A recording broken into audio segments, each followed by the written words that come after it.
Hello everyone, welcome back to my channel. My name is Neeta. आज हम fifth class की SST का 15 chapter का सेकंड पार्ट स्टार्ट करने वाले हैं। फर्स्ट पार्ट मैं ऑलरेडी अपलोड कर चुकी हूँ, आप चाहे तो मेरे चैनल पर जाके देख सकते हैं। Chapter name is fundamental rights and duties, मौलिक अधिकार और कर्तव्य। इम्पॉर्टेंट चैप्टर है, स्किप मत कीजिएगा बिल्कुल भी।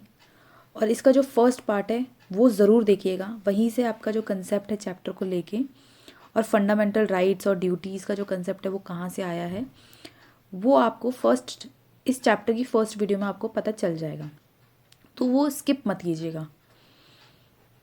स्टार्ट करते हैं आज का टॉपिक। आज का जो हमारा टॉपिक है वो है फंडामेंटल राइट्स। तो ये बहुत इम्पॉर्टेंट टॉपिक है, स्किप मत कीजिएगा और एक एक राइट को अच्छे से पढ़िएगा और समझने की कोशिश कीजिएगा। स्टार्ट करते हैं अपना राइट टू इक्वालिटी। सबसे इम्पॉर्टेंट 6 राइट्स में से एक राइट है ये, राइट टू इक्वालिटी, समानता का अधिकार। समानता के अधिकार में हम क्या समझते हैं कि सबको इक्वल राइट है, इक्वालिटी है, कोई भी छोटा या बड़ा नहीं है, ऐसा कोई भी व्यक्ति नहीं है जिसको बहुत ज़्यादा प्रिविलेजेस मिली हुई हैं, सब इक्वल हैं। Our constitution guarantees equality for all citizens without any partiality on the basis of caste, sex, religion, race. हमारा जो कॉन्स्टिट्यूशन है वो गारंटी देता है हर एक इंडिविजुअल को, हर एक सिटीजन्स को कि इक्वालिटी होगी, उसमें कोई भी पार्शलिटी नहीं होगी। किस किस बेसिस पे? कास्ट के बेसिस पे, सेक्स के बेसिस पे, रिलीजन के बेसिस पे, रेस के बेसिस पे। तो इन बेसिस पे कोई भी इनइक्वालिटी नहीं होगी। ये हर एक इंडिविजुअल का राइट है कि वो इक्वालिटी के साथ अपना लाइवलीहुड अर्न कर सके। ठीक है। Practice like untouchability are punishable by law. और जो ये अनटचेबिलिटी, जो छुआछूत है, जो भेदभाव है, उसको फॉलो नहीं कर सकते हैं, वो एक पनिशेबल ऑफेंस है। अगर कोई उसको फॉलो करता है तो उसको दंड दिया जाएगा, पनिश किया जाएगा। तो ये आपके लिए बहुत इम्पॉर्टेंट है कि किस किस बेसिस पे इनइक्वालिटी नहीं हो सकती है और अनटचेबिलिटी एक पनिशेबल ऑफेंस है।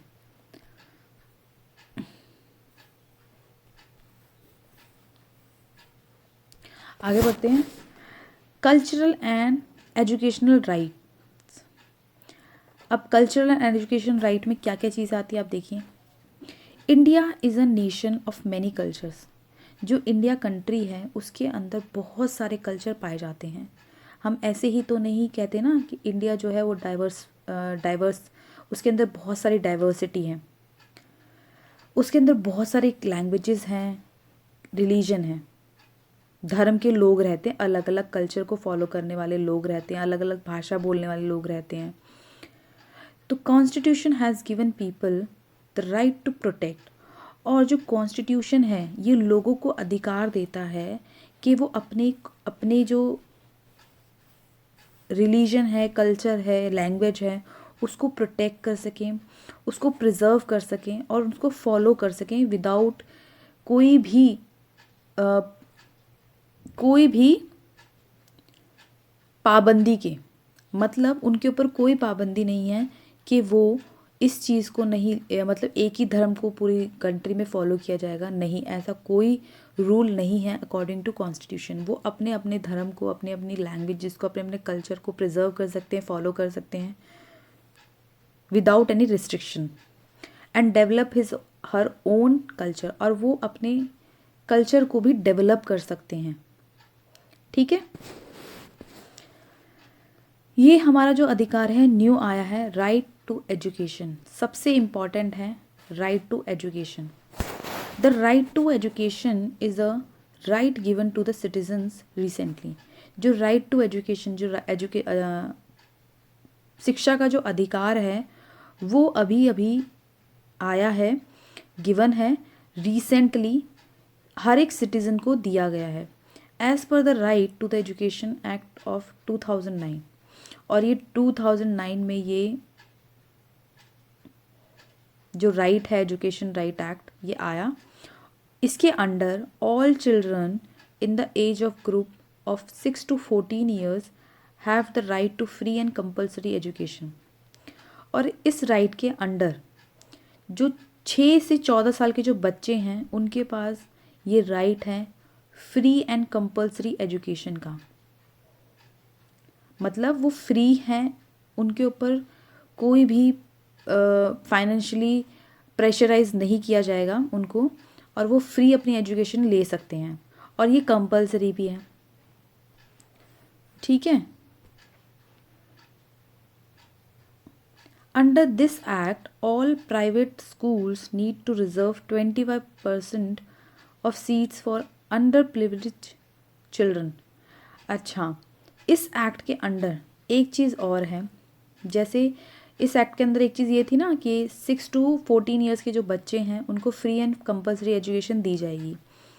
और इस एक्ट के अंदर एक चीज़ और है कि जो 25% जो सीट्स हैं वो ऐसे बच्चों को दी जाएगी जो अंडर प्रिविलेज्ड हैं, मतलब जो फाइनेंशियली इतने स्ट्रॉन्ग नहीं है, प्राइवेट स्कूल को अफोर्ड नहीं कर सकते, तो उनको ये राइट है कि 25% जो सीट्स हैं वो इन ऐसे बच्चों के लिए रिज़र्व की जाएंगी और उनको ही इन सीट्स के ऊपर बैठाया जाएगा। ठीक है। आई होप आपको ये 3 जो राइट्स हैं वो अच्छे से क्लियर हुए होंगे। अगर कोई डाउट है तो प्लीज़ मुझे कमेंट सेक्शन में ज़रूर बताइएगा। नेक्स्ट जो हमारा राइट है, right against exploitation. No citizen can be made to work against his her own wish. जो सिटीजन्स हैं उनकी विश के अकॉर्डिंग अगेंस्ट जाकर आप उनसे काम नहीं करवा सकते हो। ये आपके पास अधिकार है। अगर आप किसी काम को मना करते हो तो आप को कोई प्रेशराइज नहीं कर सकता उस काम को करने के लिए। Exploitation of women and child labour are considered illegal in our country.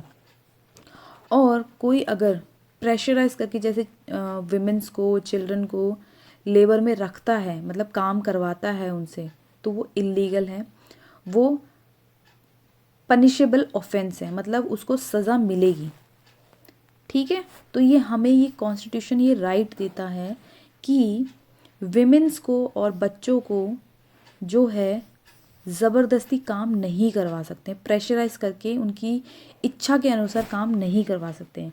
In fact किसी बच्चे ही नहीं, कोई अगर कोई अडल्ट भी है, मैन भी हो, वुमेन हो, कोई भी हो, उनकी इच्छा के विरुद्ध जाके उनसे कोई काम नहीं करवा सकता। Right to freedom of religion. All citizens of the country, जो भी सिटीज़न हैं कंट्री के, जो भारत के जो भी नागरिक हैं, कैन फॉलो एनी रिलीजन, उनके पास ये अधिकार है, वो किसी भी रिलीजन को फॉलो कर सकते हैं। ऑफ देयर चॉइस, अपनी इच्छा के अनुसार वो किसी भी रिलीजन को फॉलो कर सकते हैं। Not citizen can be forced to follow some religion against their own choice. और जैसे कि हमने बताया ना कि कोई भी रिलीजन वो अपनी इच्छा के अनुसार फॉलो कर सकते हैं, तो उनको फोर्स नहीं किया जाएगा किसी भी ऐसे धर्म को अपनाने के लिए जिसके वो विरुद्ध हैं या वो जिसको वो अपनाना नहीं चाहते। उनको ऊपर कोई फोर्स नहीं किया जाएगा, कोई प्रेशर नहीं डाला जाएगा। वो उनकी अपनी इच्छा है, अपनी चॉइस है, बाय चॉइस वो अपने किसी भी धर्म को अपना सकते हैं, कभी भी, किसी भी वक्त। ठीक है। तो ये उनका राइट है। Right to freedom. The Constitution has given every citizen the right of speech and expression of thought, freedom to move freely and settle in any part of the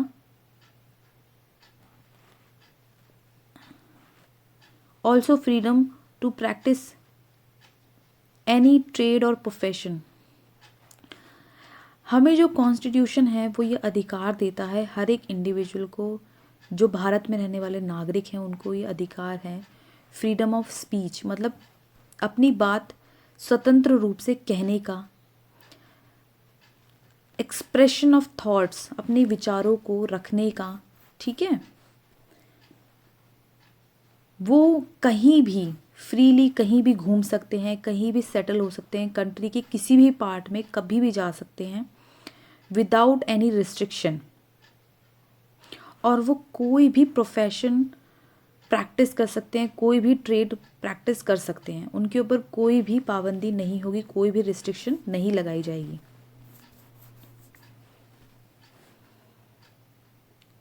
however there is one restriction, लेकिन एक restriction ज़रूर लगाई जाएगी कि वो क्या है। हम बोल रहे हैं ना कि फ्रीडम फ्रीडम, हम ये कर सकते हैं फ्रीडम के अंडर, हम ये कर सकते हैं फ्रीडम के अंदर, लेकिन ये फ्रीडम तभी तक है जब तक कोई दूसरा इससे परेशान ना हो। हम दूसरे को अपनी फ्रीडम के चलते किसी को दूसरे को हम परेशान ना करें, तंग ना करें। तो our freedom should not affect someone else freedom, मतलब हम अपनी फ्रीडम को इस तरीके से यूज़ नहीं कर सकते कि दूसरा अफेक्ट हो। अगर दूसरा अफेक्ट होगा हमारी फ्रीडम से तो ये रिस्ट्रिक्ट किया जाएगा लोगों को कि दूसरा परेशान ना हो, ठीक है। तो आई होप आपको ये चीज़ क्लियर हुई है कि जो राइट टू फ्रीडम है वो क्या है, कि हम कुछ भी कह सकते हैं, हम कुछ भी कर सकते हैं, हम किसी भी कंट्री में जाके रह सकते हैं, लेकिन ये जभी तक है जब तक हमारी इस फ्रीडम से कोई और परेशान ना हो। तो हमें इस चीज़ का भी ध्यान रखना पड़ेगा कि जो फ्रीडम है वो दूसरों के लिए हानि ना पहुंचाए, ठीक है।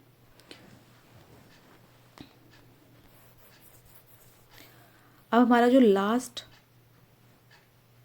राइट है वो है राइट टू कॉन्स्टिट्यूशनल रेमेडीज़।